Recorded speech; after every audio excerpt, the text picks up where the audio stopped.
Hello दोस्तों, apex classes के online digital platform पे आपका हार्दिक स्वागत है। My self Ajit Singh. दोस्तों, हम पढ़ रहे हैं क्लास 10th सोशल साइंस, सामाजिक विज्ञान। दोस्तों, आपको पता है पिछली मीटिंग्स के अंदर दोस्तों हमने एक टॉपिक शुरू किया था, स्टेट गवर्नमेंट, अपने अध्याय नंबर 7 राज्य सरकार। 10th क्लास अध्याय नंबर 7 राज्य सरकार के अंतर्गत दोस्तों हमने काफी कुछ अध्ययन किया था कि जो सरकार है राज्य के अंतर्गत, जैसे केंद्र सरकार है वैसे के वैसे राज्य के अंदर भी स्टेट गवर्नमेंट की स्थापना की गई है। और राज्य सरकार केंद्र के समान जैसे व्यवस्था है हमारे यहाँ संसदात्मक शासन, जो केंद्र में अपनाया गया वैसा ही कहाँ अपनाया गया, राज्यों में अपनाया गया। जिसके अंतर्गत जो सरकार है उसके 3 स्तर होते हैं, व्यवस्थापिका, कार्यपालिका, न्यायपालिका। व्यवस्थापिका के बारे में दोस्तों हमने पढ़ा, राज्य के विधानमंडल के बारे में। पिछली मीटिंग में हमने कार्यपालिका के बारे में भी दोस्तों अध्ययन किया। कार्यपालिका में हमने राज्यपाल, मंत्रिपरिषद और मुख्यमंत्री, उसके बारे में दोस्तों हमने विस्तार से पढ़ा। अब उसी कड़ी में अपने सरकार का जो तीसरा अंग है न्यायपालिका, उसके बारे में दोस्तों अध्ययन करेंगे। कि आज हम अध्ययन करेंगे न्यायपालिका के बारे में। राज्य के अंतर्गत जो हाई कोर्ट है, उच्च न्यायालय, उसके बारे में दोस्तों अध्ययन करेंगे। ध्यान देना दोस्तों, एक बात बताऊं आपको कि जैसे हमारे यहाँ पर जो न्यायपालिका है भारत में, उसकी जो संरचना है वो पिरामिड की तरह है। न्यायपालिका की संरचना किस तरीके की है? पिरामिड की तरह है। जैसे देखो दोस्तों, हम बात करें कि हमारे यहाँ जो न्यायपालिका है,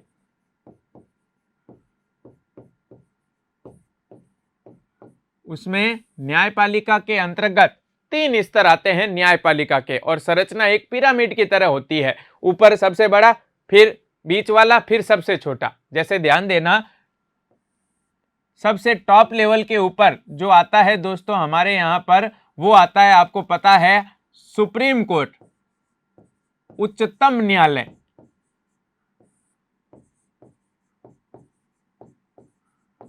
उच्चतम न्यायालय। उसके बाद में नीचे आता है हाई कोर्ट, उच्च न्यायालय, बीच के अंदर। और जो सबसे नीचे आता है दोस्तों उसे कहते हैं जिला व अधीनस्थ न्यायालय।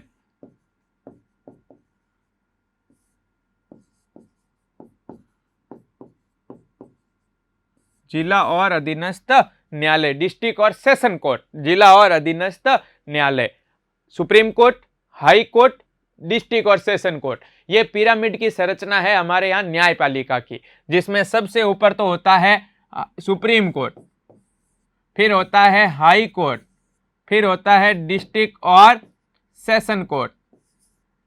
ये स्थापना है, ये व्यवस्था है हमारे यहाँ पर न्यायपालिका की।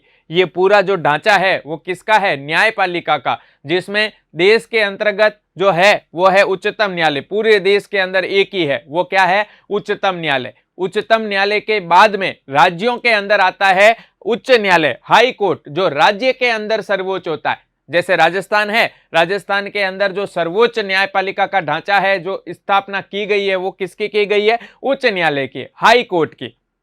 राज्य के अंदर जो सर्वोच्च संस्था है, न्यायिक संस्था, वो कौन है? उच्च न्यायालय। उच्च न्यायालय, हाई कोर्ट, जो राज्य का एक होता है, एक राज्य का एक भी हो सकता है, या 2 या 3 राज्यों का भी एक हो सकता है। अगर छोटे राज्य हैं तो 2-3 राज्यों का भी एक हो सकता है, और बड़े हैं तो एक राज्य का एक होता है। क्या? High court. तो ये व्यवस्था स्थापित की गई है दोस्तों हमारे यहाँ। कहां पर? भारत के अंदर। जो न्यायपालिका है उसकी संरचना पिरामिड की तरह है, जिसमें सबसे ऊपर, सबसे टॉप लेवल पर होता है सुप्रीम कोर्ट, उच्चतम न्यायालय, बीच में राज्यों के लिए होता है हाई कोर्ट, फिर राज्य के नीचे अंदर, राज्य के अंदर ही जो जिले होते हैं, जो तहसीलें होती है, वहां पर जो न्यायालय होते हैं डिस्ट्रिक्ट और सेशन कोर्ट, जिला और अधीनस्थ न्यायालय। ये हमारे न्यायपालिका की क्या है? संरचना है, जिसमें सबसे टॉप लेवल पर कौन है दोस्तों? सर्वोच्च न्यायालय। उसके बाद में नंबर आता है राज्य के अंदर जो सर्वोच्च न्यायिक संस्था है, राज्य के अंदर, स्टेट के अंदर, वो है कौन? High court. कौन है दोस्तों? High court. राज्य की सर्वोच्च संस्था कौन होती है? High court. और इसके अंतर्गत बात करें हाई कोर्ट की दोस्तों, तो आप दोस्तों थोड़ा ध्यान देना, अनुच्छेद नंबर 214, जिसके अंतर्गत कहा गया कि राज्य के अंदर एक उच्च न्यायालय होगा।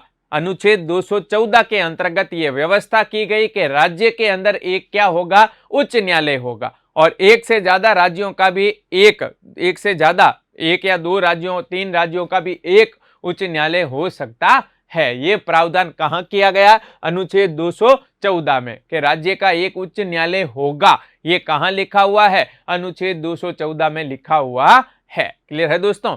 सर्वोच्च राज्य के अंदर जो संस्था है, न्यायिक संस्था, सर्वोच्च न्यायपालिका के अंतर्गत राज्य के अंदर जो सर्वोच्च संस्था है वो कौन है, उच्च न्यायालय। देश के अंदर जो सर्वोच्च संस्था है वो कौन है, उच्चतम न्यायालय, सुप्रीम कोर्ट, देश के अंदर जो एक ही है। और राज्य के अंदर जो सर्वोच्च संस्था है वो क्या है, हाई कोर्ट। जो पूरे भारत के अंदर कितने हैं, 24 हैं। पूरे भारत में कितने हाई कोर्ट हैं, 24। अभी पूरे भारत में 24 हाई कोर्ट की स्थापना की गई है। कितने हाई कोर्ट है पूरे भारत में, उच्च न्यायालय कितने हैं, 24 हैं। अब देखो भारत में तो देखो राज्य तो बहुत है, राज्य अभी बात करें तो 28 है, 7 केंद्र शासित प्रदेश, 9 केंद्र शासित प्रदेश हैं। क्लियर है ना। उनमें से अभी करंट की बात करें तो 8 केंद्र शासित प्रदेश हैं और 28 राज्य हैं। 8 केंद्र शासित प्रदेश कैसे हैं दोस्तों, तो आपको पता है दमन, दीव और दादर नागर हवेली, ये हमारे केंद्र शासित प्रदेश थे। इन दोनों को एक कर दिया। पहले ये दोनों अलग अलग थे, अब इन दोनों को क्या बना दिया, एक ही बना दिया। इसीलिए एक केंद्र शासित प्रदेश क्या हो गया, कम हो गया। 2 नए बने, 1 कम हो गया, 8 रह गए हैं अभी वर्तमान के अंदर। 8 केंद्र शासित प्रदेश हैं और 28 क्या हैं, राज्य हैं। और 28 राज्य, 8 केंद्र शासित प्रदेशों के लिए भारत में कितने हाई कोर्ट हैं, 24। कुछ मिक्स है, मैंने कहा ना, एक से ज्यादा राज्यों के भी हो सकता है एक, तो वो है यहाँ पर। तो 24 हाई कोर्ट पूरे भारत के अंदर अभी वर्तमान में स्थापित है। राज्य की सर्वोच्च संस्था है हाई कोर्ट। सबसे ऊपर उच्चतम न्यायालय, उच्चतम न्यायालय के बाद में स्थान आता है किसका, उच्च न्यायालय का। बीच में नंबर दूसरा आता है किसका, उच्च न्यायालय का। किसके बाद, सुप्रीम कोर्ट के बाद कौन आता है, हाई कोर्ट। क्लियर है दोस्तों। अनुच्छेद 214 के अंतर्गत ये कहा गया कि प्रत्येक राज्य में एक क्या होगा, उच्च न्यायालय होगा। कहां लिखा हुआ है, अनुच्छेद 214 में। और इसी के अंतर्गत पूरे भारत में कितने उच्च न्यायालय स्थापित किए गए, 24। कितने हैं अभी वर्तमान में संख्या, 24 क्या है, उच्च न्यायालय। अब दोस्तों ध्यान देना, भारत के अंदर सबसे पहले जो हाई कोर्ट की स्थापना हुई थी 1862 के अंदर, भारत में सर्वप्रथम जो हाई कोर्ट की स्थापना हुई थी दोस्तों, उसके बारे में बात करूं तो भारत में सबसे पहले 1862 के अंदर, भारत में सबसे पहले 1862 के अंदर दोस्तों कलकत्ता, बॉम्बे व मद्रास हाई कोर्ट की स्थापना हुई। कब हुई दोस्तों, 1862 के अंदर सबसे पहले भारत के अंदर 3 हाई कोर्ट बनाए गए थे। सबसे पहले अंग्रेजों के टाइम में कहां कहां, Calcutta high court, Madras high court, Bombay high court, ये 3 हाई कोर्ट भारत में बनाए गए। मद्रास जिसको आज चेन्नई के नाम से जानते हैं ना, वो पहले मद्रास के नाम से जाना जाता था। आज वही 3 हाई कोर्ट की 1862 में स्थापना की गई थी। उसके बाद में 1866 के अंदर दोस्तों 1866 एक और हाई कोर्ट का गठन हुआ, Allahabad high court. Allahabad high court, इसका गठन कब किया गया दोस्तों, 1866 के अंदर इलाहाबाद हाई कोर्ट का गठन किया गया। 1866 के अंदर कौन से हाई कोर्ट का गठन हुआ, इलाहाबाद हाई कोर्ट का गठन हुआ। ये कब की बात कर रहा हूं, आजादी से पहले। सबसे पहले भारत में जो उच्च न्यायालय की स्थापना हुई थी वो 4 थे। टोटल कितने थे, 4। सबसे पहले तो 3 हुए 1862 में, कलकत्ता, बॉम्बे और मद्रास। उसके बाद 1866 में इलाहाबाद हाई कोर्ट की क्या की गई, स्थापना की गई। क्लियर है दोस्तों, यहां तक। चलें आगे। अब बात करते हैं, सबसे पहले तो आता है इसके गठन के अंदर उच्च न्यायालय का गठन कैसे होता है। उच्च न्यायालय का गठन कैसे होता है, अनुच्छेद नंबर 216, उच्च न्यायालय का गठन कैसे होता है। उच्च न्यायालय के अंदर सबसे पहले तो एक मुख्य न्यायाधीश। एक तो होता है कौन, मुख्य न्यायाधीश, और उसके बाद में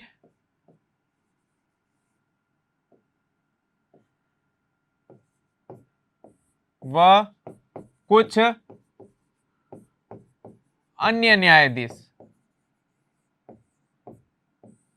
एक मुख्य न्यायाधीश और कुछ अन्य न्यायाधीश होते हैं एक्स्ट्रा। एक तो होता है हेड, जिसको कहते हैं मुख्य न्यायाधीश। क्या कहते हैं, मुख्य न्यायाधीश, और कुछ होते हैं अन्य न्यायाधीश। क्लियर है ना। सीजेआई मुख्य न्यायाधीश होता है एक हाई कोर्ट के अंदर, और कुछ अन्य न्यायाधीश होते हैं जिनकी नियुक्ति करता है राष्ट्रपति। कौन करता है, समय समय पर राष्ट्रपति। यानी ध्यान देना दोस्तों, ये जो मुख्य न्यायाधीश हैं और अन्य न्यायाधीश हैं, इनका बराबर तय करता है राष्ट्रपति। कौन करता है, राष्ट्रपति। भाई कितने अन्य न्यायाधीश होंगे, यानी हाई कोर्ट के अंदर कितने न्यायाधीश होंगे, उसके अंदर, इसके गठन के अंदर उनकी संख्या कितनी होगी, ये तय करता है कौन, राष्ट्रपति। हाई कोर्ट के गठन के अंदर महत्वपूर्ण भूमिका है किसकी, राष्ट्रपति की। हाई कोर्ट में एक मुख्य न्यायाधीश और अन्य न्यायाधीश होते हैं, ये तय करता है कौन, राष्ट्रपति। यानी हाई कोर्ट की संख्या कितनी होगी, हाई कोर्ट में कितने न्यायाधीश होंगे, ये तय करता है कौन, राष्ट्रपति। जैसे हमारे राजस्थान की बात करें तो हमारे राजस्थान के अंदर दोस्तों हाई कोर्ट की जो संख्या है वो है 50। राजस्थान में हाई कोर्ट की संख्या कितनी है, 50। टोटल संख्या क्या है, 50। एक मुख्य न्यायाधीश और अन्य न्यायाधीश, इनकी टोटल जो संख्या है हाई कोर्ट में न्यायाधीशों की कितनी है, 50 है। राजस्थान हाई कोर्ट के अंदर, हमारे राजस्थान का जो हाई कोर्ट है उसमें संख्या कितनी है, 50। और ये तय करता है कौन, राष्ट्रपति। भाई कितने न्यायाधीश होंगे, समय समय पर यह तय करता है कौन, राष्ट्रपति। तो हाई कोर्ट के गठन के अंदर महत्वपूर्ण भूमिका हो गई किसकी, राष्ट्रपति की। कौन कौन होता है हाई कोर्ट में, एक मुख्य न्यायाधीश और कुछ अन्य न्यायाधीश होते हैं, जो तय करता है कौन, राष्ट्रपति। यानी हाई कोर्ट के अंदर कितने न्यायाधीश होंगे, ये तय करता है कौन, राष्ट्रपति। समय समय पर तय करता है कौन, राष्ट्रपति। अलग अलग प्रत्येक हाई कोर्ट के अंदर, प्रत्येक हाई कोर्ट अलग अलग है ना, कुछ राज्यों के अंदर अलग अलग, देखो 24 है टोटल। अब 24 में से प्रत्येक हाई कोर्ट में अलग अलग संख्या है, एक जैसे नहीं है। आपको पता है सारे राज्य एक जैसे नहीं है, कोई राज्य बड़े हैं, कोई राज्य छोटे हैं। तो वहां पर हाई कोर्ट की जो संख्या है न्यायाधीशों की वो तय करता है राष्ट्रपति, अलग अलग प्रत्येक हाई कोर्ट के अंदर। क्लियर है दोस्तों। ये हाई कोर्ट के गठन के अंदर कौन कौन आता है, एक मुख्य न्यायाधीश होता है और अन्य न्यायाधीश होते हैं, जो तय करता है कौन, राष्ट्रपति। चलें आगे दोस्तों। नेक्स्ट आता है न्यायाधीशों की नियुक्ति। अनुच्छेद 217 एक, अनुच्छेद 217 का फर्स्ट ब्लॉक नंबर 1 क्या लिखा हुआ है, न्यायाधीशों की नियुक्ति के बारे में लिखा हुआ है। और कहते हैं दोस्तों कि जो न्यायाधीश होते हैं हाई कोर्ट के, एक मुख्य न्यायाधीश और अन्य न्यायाधीश, उनकी नियुक्ति करता है राष्ट्रपति। न्यायाधीशों की नियुक्ति हमने पहले ही पढ़ा है, कौन करता है, राष्ट्रपति करता है। मुख्य न्यायाधीश और अन्य न्यायाधीश, उनकी नियुक्ति कौन करता है, राष्ट्रपति करता है। ध्यान देना दोस्तों, अलग अलग प्रावधान है कि न्यायाधीशों की नियुक्ति करता राष्ट्रपति है। करता कैसे है, अकेला नहीं करता। इसके लिए हमारे यहाँ पर भारत के अंदर एक प्रावधान किया गया कि हाई कोर्ट के न्यायाधीशों की नियुक्ति करेगा तो राष्ट्रपति। लेकिन अब ध्यान देना, दो बातें हैं यहाँ पर। राष्ट्रपति हाई कोर्ट का जो मुख्य न्यायाधीश होता है,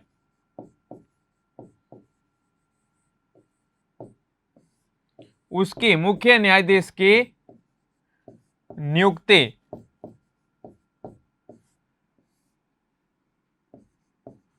सुप्रीम कोर्ट के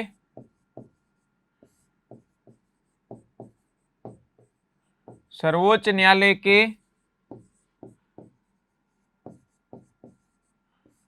मुख्य न्यायाधीश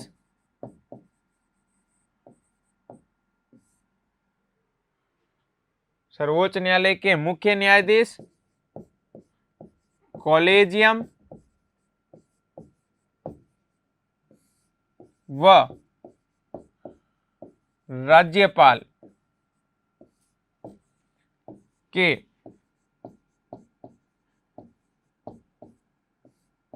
परामर्श से करता है, ये नियुक्ति करता है। पहले तो होता है एक मुख्य न्यायाधीश हाई कोर्ट का, उस मुख्य न्यायाधीश की नियुक्ति राष्ट्रपति करता है, लेकिन करता कैसे है? सबसे पहले तो सर्वोच्च न्यायालय जो होता है ना, उसका एक मुख्य न्यायाधीश, सर्वोच्च न्यायालय का एक कौन मुख्य न्यायाधीश, सर्वोच्च न्यायालय का, सुप्रीम कोर्ट का जो मुख्य न्यायाधीश होता है वो, और 4 अन्य वरिष्ठ न्यायाधीश। सर्वोच्च न्यायालय के टोटल 5 न्यायाधीश होते हैं, एक तो होता है मुख्य न्यायाधीश और 4 अन्य वरिष्ठ न्यायाधीश। उस 4 अन्य वरिष्ठ न्यायाधीश जो होते हैं ना, उसको कहते हैं कोलेजियम प्रणाली। कौन सी व्यवस्था कहते हैं? कोलेजियम व्यवस्था। ध्यान देना दोस्तों, टोटल कितने होते हैं? 5। एक तो हो गया मुख्य न्यायाधीश और 4 अन्य वरिष्ठ न्यायाधीश। सर्वोच्च न्यायालय के 5 न्यायाधीश और उसके बाद में साथ में कौन है? राज्यपाल। उसके परामर्श से, इन सब के सलाह से मुख्य न्यायाधीश की, हाई कोर्ट के मुख्य न्यायाधीश की नियुक्ति करता है कौन? राष्ट्रपति करता है। क्लियर है? एक तो कौन सी व्यवस्था हो गई? कॉलेजियम व्यवस्था। कॉलेजियम व्यवस्था के अंतर्गत एक सर्वोच्च न्यायालय का मुख्य न्यायाधीश और सर्वोच्च न्यायालय के कितने न्यायाधीश? 4 वरिष्ठ न्यायाधीश। कॉलेजियम व्यवस्था में सीधी सी बात आ गई कि एक तो हो गया मुख्य न्यायाधीश 1+4, एक मुख्य न्यायाधीश और 4 अन्य वरिष्ठ न्यायाधीश। मुख्य न्यायाधीश के बाद में जो सबसे वरिष्ठ है ना, एक तो मुख्य न्यायाधीश हो गया, उसके बाद में जो 4 अन्य, उसके बाद में जो 4 न्यायाधीश नंबर आता है, मुख्य न्यायाधीश के बाद में जो उम्र में अच्छे होते हैं, अनुभव होता है, उनके बाद में वो 4 अन्य न्यायाधीश। क्लियर है? ये 5 न्यायाधीश और राज्यपाल, इन ये सलाह लेता है राष्ट्रपति इनसे, और इनकी सलाह से ये राष्ट्रपति क्या करता है? मुख्य न्यायाधीश की नियुक्ति करता है। ध्यान देना दोस्तों इस बात पे। ये क्या करते हैं? कॉलेजियम व्यवस्था में ये 5 न्यायाधीश होते हैं। ये 5 न्यायाधीश मिलकर के एक सूची तैयार करते हैं, लिस्ट बनाते हैं ना, जैसे मुख्यमंत्री बनाता है, मंत्रियों के अंदर बनाता है ना, वैसे ही ये सारे न्यायाधीश जो होते हैं, न्यायाधीश हैं, जज होते हैं, इन्हें पता होता है ना कि कौन से व्यक्ति को न्यायाधीश बनाया जाना चाहिए, मुख्य न्यायाधीश बनाना चाहिए। तो ये क्या करते हैं? एक सूची तैयार करते हैं, और सूची तैयार करके किसको देते हैं? राष्ट्रपति को देते हैं। और राष्ट्रपति उसी लिस्ट में से किसे बनाना है, सूची में एक ही नाम नहीं होता, बहुत सारे नाम लिखते हैं, अब उनमें से किसको बनाना है ये तय करता है कौन? राष्ट्रपति। सलाह किसने दी? उन 5 ने, एक सर्वोच्च न्यायालय का मुख्य न्यायाधीश और 4 अन्य वरिष्ठ न्यायाधीश। वो सलाह देते हैं, और उनकी सलाह और साथ में राज्यपाल की सलाह, उस राज्य का जो राज्यपाल होता है उसकी सलाह से मुख्य न्यायाधीश की नियुक्ति करता है कौन? राष्ट्रपति। क्लियर है दोस्तों? चलें आगे। अब आगे आता है अन्य न्यायाधीशों की नियुक्ति। ये तो हो गया मुख्य न्यायाधीश, और फिर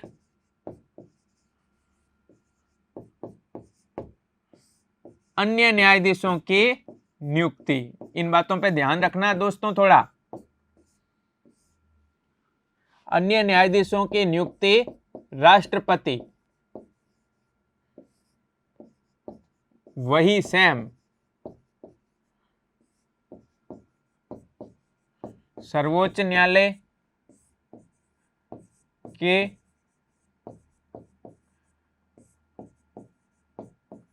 मुख्य न्यायाधीश, फिर उच्च न्यायालय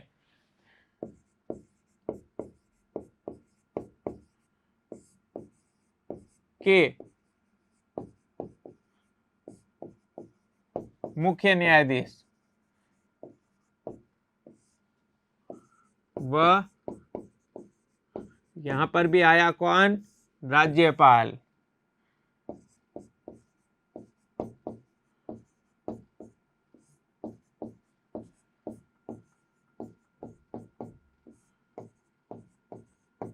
सेम चीज आई यहां पर, बस थोड़ा सा अंतर है कि यहां पर देखो कॉलेजियम शब्द हट गया, यहां पर अन्य न्यायाधीश जो होते हैं उनकी नियुक्ति करता राष्ट्रपति है, लेकिन एक तो सर्वोच्च न्यायालय के मुख्य न्यायाधीश, फिर राज्य का जो हाई कोर्ट होता है ना, उच्च न्यायालय के मुख्य न्यायाधीश, और राज्यपाल की सलाह से अन्य न्यायाधीशों की राष्ट्रपति क्या करता है? नियुक्ति करता है। तो ये न्यायाधीशों की नियुक्ति अनुच्छेद 217 पहला ब्लॉक, उसके अनुसार न्यायाधीशों की नियुक्ति कौन करता है? राष्ट्रपति करता है। मुख्य न्यायाधीश की नियुक्ति की प्रक्रिया थोड़ी सी अलग है और अन्य न्यायाधीशों की थोड़ी सी अलग है। मुख्य न्यायाधीश की नियुक्ति राष्ट्रपति, सर्वोच्च न्यायालय के मुख्य न्यायाधीश और 4 अन्य वरिष्ठ न्यायाधीश, जिसको कौन सी व्यवस्था कहते हैं? कॉलेजियम व्यवस्था। कितने न्यायाधीश आते हैं उसमें? 5। सर्वोच्च न्यायालय का मुख्य न्यायाधीश और 4 अन्य वरिष्ठ न्यायाधीश, और साथ में राज्यपाल उसकी सलाह से मुख्य न्यायाधीश की क्या करता है? नियुक्ति करता है राष्ट्रपति। उसके बाद अन्य न्यायाधीशों की नियुक्ति, अन्य न्यायाधीशों की नियुक्ति राष्ट्रपति करता है। कैसे करता है? सर्वोच्च न्यायालय के मुख्य न्यायाधीश, उच्च न्यायालय के मुख्य न्यायाधीश और राज्यपाल की सलाह से। इनकी सलाह से अन्य न्यायाधीशों की राष्ट्रपति नियुक्ति करता है। तो ये न्यायाधीशों की नियुक्ति कितनी प्रक्रिया हो गई? 2। इस पे थोड़ा कॉलेजियम प्रक्रिया पे थोड़ा ध्यान देना है दोस्तों, बस क्लियर है। कितने न्यायाधीश होते हैं इसमें? 5। सर्वोच्च न्यायालय का मुख्य न्यायाधीश और 4 अन्य वरिष्ठ न्यायाधीश। क्लियर है दोस्तों? चलें आगे। नेक्स्ट आता है दोस्तों न्यायाधीशों की योग्यताएं। अनुच्छेद 217 का दूसरा ब्लॉक, न्यायाधीशों के योग्यताएं क्या होती है?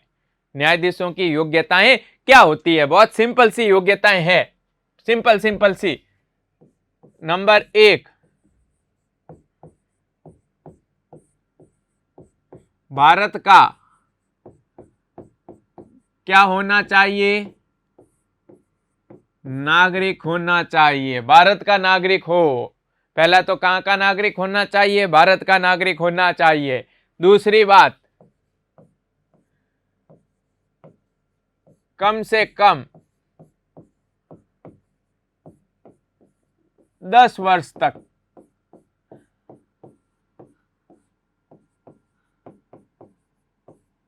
न्यायिक पद धारण किया हो। कम से कम 10 साल तक भारत के किसी भी राज्य के अंदर, कोई भी हाईकोर्ट, कोई भी राज्य के अंदर 10 साल तक जज के रूप में काम किया हो, न्यायिक पद के धारण किया हो। 10 साल तक कोई भी न्यायिक पद धारण किया हो भारत के राज्य क्षेत्र के अंदर कहीं पर भी। क्लियर है ना दोस्तों? ये न्यायाधीश की बनने की योग्यताएं। न्यायिक क्षेत्र, भारत के राज्य क्षेत्र के जो नीचे वाले न्यायाधीश होते, नीचे वाले होते हैं ना, जिला और अधीनस्थ न्यायालय, उनके अंदर भारत के राज्य क्षेत्र में, भारत के अंदर कहीं पर भी 10 साल तक किसी भी न्यायिक पद पर क्या किया हो? काम किया हो, जज के रूप में काम किया हो, तो वो हाई कोर्ट के अंदर न्यायाधीश बन सकता है। क्लियर है दोस्तों? चलें, आता है नेक्स्ट तीसरा, कम से कम, यहां पर भी 10 वर्ष तक अधिवक्ता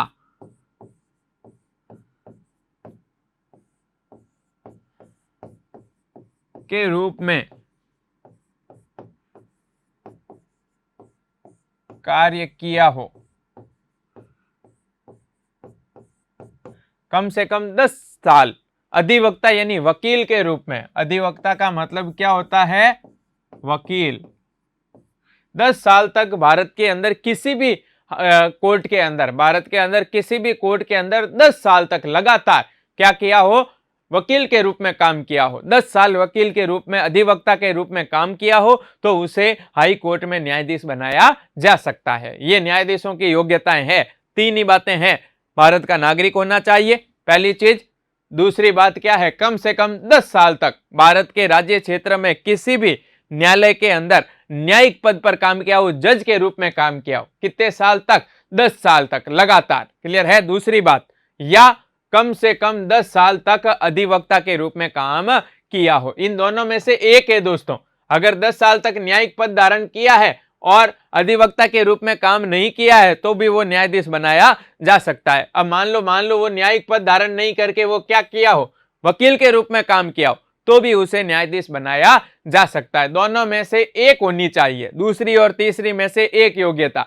या तो 10 साल न्यायिक पद धारण किया हो या 10 साल वकील के रूप में काम किया हो, तो उसे न्यायाधीश बनाया जा सकता है। किसके अंदर न्यायाधीश बना सकते हैं? हाई कोर्ट के अंदर। कहां बना सकते हैं? हाई कोर्ट में। 10 साल या तो जज के रूप में किया हो या 10 साल वकील के रूप में काम किया हो। चलें आगे, बात करते हैं कार्यकाल की। बात करते हैं किसके, कार्यकाल की। इसका उल्लेख भी वही अनुच्छेद 217 के अंदर ही है, कार्यकाल का उल्लेख भी। कार्यकाल की बात करें तो न्यायाधीश जो होता है ना, उसका कार्यकाल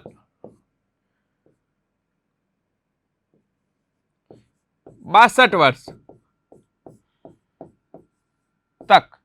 पहला तो बात हो गई कितने साल तक कार्यकाल होता है, 62 वर्ष तक। न्यायाधीश एक बार बना तो 62 साल रिटायर हो जाता है, 62 साल का होता है तब वो क्या हो जाता है, रिटायर हो जाता है। 62 साल तक अपने पद पर बना रहता है कौन, न्यायाधीश। कोई भी न्यायाधीश बन गया एक बार तो वो रिटायर कब होगा, जब वो कितने साल का हो जाएगा, 62 साल का हो जाएगा तब रिटायर होगा। 62 वर्ष होता है न्यायाधीश का कार्यकाल। कितने साल होता है, 62 वर्ष। क्लियर है दोस्तों, पहली चीज। अब थोड़ा यहां पर ध्यान देना, जो सुप्रीम कोर्ट होता है ना, सर्वोच्च न्यायालय, उसके न्यायाधीश का कार्यकाल होता है 65 वर्ष। सुप्रीम कोर्ट के न्यायाधीश का कार्यकाल कितना होता है, 65 वर्ष होता है। जबकि हाई कोर्ट जो है, उच्च न्यायालय, उसके न्यायाधीश का कार्यकाल कितना होता है, 62 वर्ष होता है। पहली चीज हो गई। दूसरी बात होती है, स्वयं भी अपने पद से, स्वयं अपने पद से 62 साल से पहले भी क्या दे सकता है, त्याग पत्र दे सकता है, इस्तीफा दे सकता है, खुद अपने पद को छोड़ सकता है अपने मन से। 62 साल से पहले ही, 62 साल का होगा तब तो रिटायर हो जाएगा। अब 62 साल से पहले भी अगर वो पद छोड़ना चाहता है तो वो त्याग पत्र दे सकता है। दूसरी बात। तीसरी बात आप मेन है, इस पे ध्यान देना, संसद द्वारा हटाया भी जा सकता है। संसद द्वारा हटाया भी जा सकता है। किसको, न्यायाधीश को। अगर गलत काम करे तो हटा सकते हैं ना, पद का अगर दुरुपयोग करे, अयोग्य हो जाए, क्लियर है ना, बुरा व्यवहार करने लग जाए, पद के ऊपर सिद्ध कदाचार, कदाचार यानी बुरा व्यवहार करने लग जाए और पद के अयोग्य हो जाए, तो संसद द्वारा, ध्यान देना,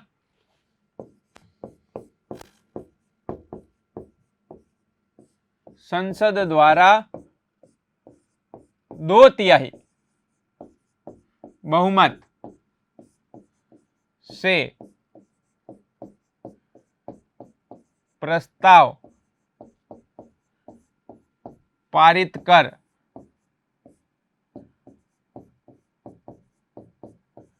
राष्ट्रपति आदेश द्वारा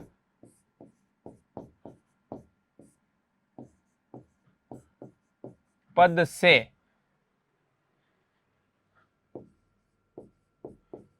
हटाया भी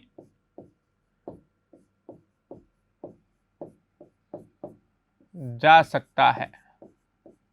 अगर संसद गलत काम करे और संसद अगर प्रस्ताव लेकर के आ जाए हटाने का, दोनों सदनों से, संसद में लोकसभा और राज्यसभा दोनों सदनों द्वारा अलग अलग 2/3 बहुमत से, कितने बहुमत से, 2/3 बहुमत से प्रस्ताव पारित होना चाहिए। दोनों सदनों द्वारा, लोकसभा भी 2/3 से पारित करे और राज्यसभा भी कितने तिहाई, 2/3 बहुमत से प्रस्ताव पारित करे, तो राष्ट्रपति आदेश निकाल करके उसको हटा सकता है। राष्ट्रपति आदेश देगा, दोनों से पारित होगा, फिर राष्ट्रपति आदेश निकाल के इसे पद से क्या किया जाए, हटा दिया जाए, तब उसे हटाया जा सकता है। दोनों सदनों द्वारा, संसद के दोनों सदनों द्वारा 2/3 बहुमत से प्रस्ताव पारित करके राष्ट्रपति आदेश से उसे हटाया भी जा सकता है। किसको हटाया जा सकता है, हाई कोर्ट के न्यायाधीश को। क्लियर है दोस्तों, यह है उसका कार्यकाल। सामान्यतः कार्यकाल कितना है, 62 वर्ष तक, 62 साल तक अपने पद पर रहता है कौन, न्यायाधीश। एक बार बन गया तो 62 साल रिटायर होगा तब तक पद पर रहता है कौन, न्यायाधीश। उसके बाद में खुद भी समय से पूर्व भी, 62 साल से पहले भी इस्तीफा दे सकता है, त्याग पत्र दे सकता है। दूसरी बात। और तीसरी बात, संसद द्वारा 2/3 बहुमत से प्रस्ताव पारित करके राष्ट्रपति आदेश से हटाया भी जा सकता है। किसको, न्यायाधीश को। चलें आगे दोस्तों। सब्सक्राइब करें हमारा apex classes edutech YouTube channel, साथ ही बेल आइकन को क्लिक करना बिल्कुल ना भूलें, ताकि आगे आने वाले सभी यूट्यूब वीडियोस की अपडेटेड नोटिफिकेशंस सबसे पहले आपको मिले। Apex classes edutech, subscribe now.